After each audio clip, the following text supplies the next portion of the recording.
my track got played on the world stage. Singapore in jazz semifinals. That's crazy, but this is what happened. So today we are here with Ryan. Hello everyone. Most of our viewers, if they're dancers, would already know who you are, what you do. For those of you who didn't know, I think Ryan is quite a legend in the industry. Legend means like die already then become legend. Hey, let me share a little bit of a story. The first time you called me, I actually was quite close to shitting myself.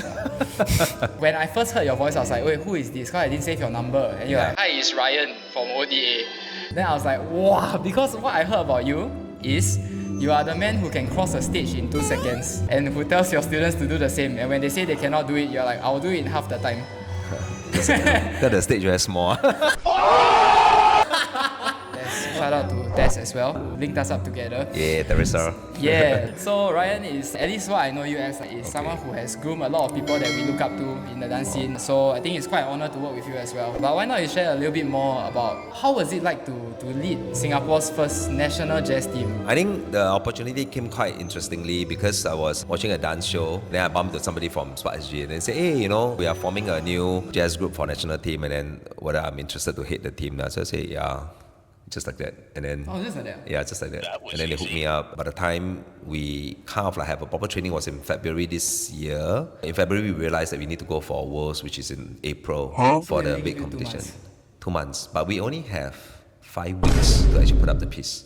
No way. Yeah, and then 1 week twice. 1 week twice. So Yeah. that's about 10 practices to get on the world stage. 9 practices. 9 practices. Then to go on stage. Yeah. Stress. No, like it was more fun and challenging. I was like very excited. But then because of the timeline, the resources, the lack of resources, so it was a little bit uphill when we were trying to prepare it. It's not just me. Okay, I have another team like Wei Chen is there, Yue Ling is there, Barrow is there. So we all came together, we brainstorm, like, okay, this is what we're gonna do. So usually what I do is that I will hit the direction like, okay, we should do something like that. And then they come in with the music and then also choreography and all, and then I do all the formations. and then after that when they do the music, I was like listening to music, I said, okay, we need to do something with the music. Right, so that's why you had me also. Yes, that's where you came into the picture. Because Yue Ling was like, oh, you know, I was doing this thing with Teresa. And then Teresa was like, oh, get this guy, SK. You know SK? I said, I think I know. Because I heard about you before. So Really? somewhere. So I was like, okay, I think the hip hop guy, right? Then he said, yeah. SK. I was like, okay. But I asked Yue Ling, you have a sample of his music or not? I think it was one of Teresa's SYF pieces. Yes, High School yes. Musical, correct? Yeah, I think so. Then I just said like, okay. Then I heard a bit. I was like, okay, let me call him. So that's how it happened. Wow, but High School Musical to this is very different. Oh yeah, of course. Yeah, wow. So actually, yeah, let's talk a little bit about the music. I remember we called and you were like, okay, this song is nice. Yeah. But we wanted something more. Oriental. Knowing the competition format, if we're going to fight how the US people is going to do it, we are nowhere. They have been doing that for like, 20 years? Yeah.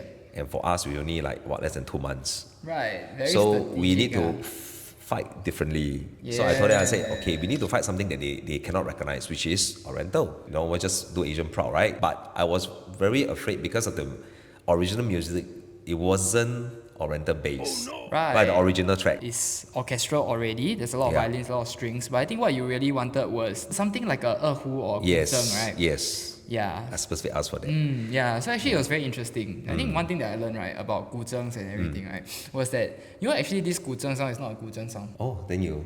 It's a banjo. I realized when you make oriental sounds, right, one of the key points that you want to hit is the way that the strings are being played. And then you have a certain kind of notes or a certain kind of trill, and that is what makes the oriental sound an oriental sound. I never knew, but it's just like through trial and error, I discovered like a string. So imagine like if all these are notes, right, like on the piano, but you play it and it sounds like this. So like when you hear it, you want to imagine somebody wearing this floral gown, getting like this, getting like this. Fun fact is, this mix was done after the choreography was about 80-90% done, right? So when I was talking to the girls, I'm like, okay, you just need to add all this oriental thing. And then they say, but we don't hear anything. I say, you don't really come on. Yeah. When I hear a little bit of your mix for Teresa, I felt like, okay, there was that layering that is good. But I don't know whether you can do oriental mix. I also don't know. Yeah. So when I call you, and then on the other side, you are very confident. Yeah. I said, okay lah, let's do it lah. And then 2-3 days later, you send me the draft. I'm like, yeah. that's very crazy. It was a very nice working experience. Yeah. No, you did very well. Yeah. I think it was very fun for me because it's my first time mixing with video like as a reference. You can actually play the video and you can edit the mix accordingly. Oh. When you scrub, you can actually tweak to match the exact moment that it happens. Correct. So this is actually the first practice video, correct? Yes. This one layer at the back that I made, right? It was not watching the dancers. It was watching you. Because in the original video, you were here at the corner. Yeah. And you were clapping. Correct. I was doing something there. And for me, it's like, wait, what sound does he want? What sound does he want? The rest was nice, spin at the there. But this one, I was like, wow, what sound should I add? This was where the hip hop came in. And this sound that I put here is actually a riser. So what a riser is, sometimes when the beat gonna drop, you have to... Yes. Yeah. And we actually have a sample. Which worked very nicely. Yeah, it sounds like this. Nice. And so what I did was, every single time you clap, I cut. Then every single cut, I reduce the volume. So I think it's like a beautiful mistake that was never supposed to happen, but somehow did happen. Now my turn to ask you a question. Let's change the thing around. How does it feel? Because you said this is the first time you watch a video and then you edit the music, right? Correct. So what is the experience? My experience, I had just gotten this. Yeah, I know you told me. This edition of the software to play instruments.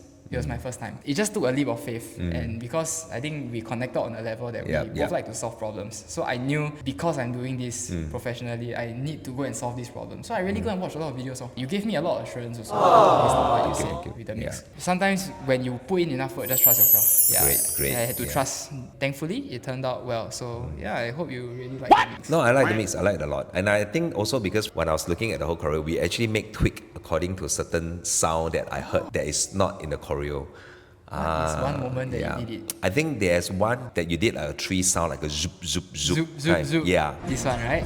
The one on the floor. After this, yes, exactly this one. It was supposed to be a cannon like a do-do-do-do like this. But then when you did a zoop, zoop, zoop, and it was so obvious, I like, oh, I can see it already. It's just, come on, let's group this thing. Yeah. Then I told them, I said, you know what? Let's do 3 parts. So we split into 3 groups, and then it works perfectly. And then towards the end, you had that little hip hop mix that you told me, right? Which I never give you any choreo. But also because of that, then I realized like, okay, this part is the pick already. I need to whack jala jala. Then that's where the choreography came in a bit differently. I think I like it because there is this thing, the music bounce to me and then the movement bounce to you kind of thing. And then it works very well. Wow, that is crazy. The 3 sounds, I thought that was the intention. I was trying to figure it out for about a good 10 minutes. And I was like, wow, okay, I think it looks like 3. So actually, maybe the students, sometimes they miscue, right? Miscue, then like end up it went into the final product. Yeah.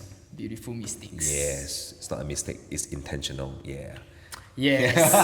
Yeah, but it ended up nice. And then how was the end? It go back to how it started. We didn't end on like that kind of thing. I think that's what I really appreciate, like the understanding of the visual. Like a full circle. Yes. Okay, so you have put it together into this item, which was a back and forth and like being open to new ideas. I never told Ryan anything. This is me being very new to any idea. So scenario is I'm going to produce a 30-second track. 30 seconds of anything. And I would like you to give me your craziest idea. Anything. Wow. 30 seconds. A sound that is local.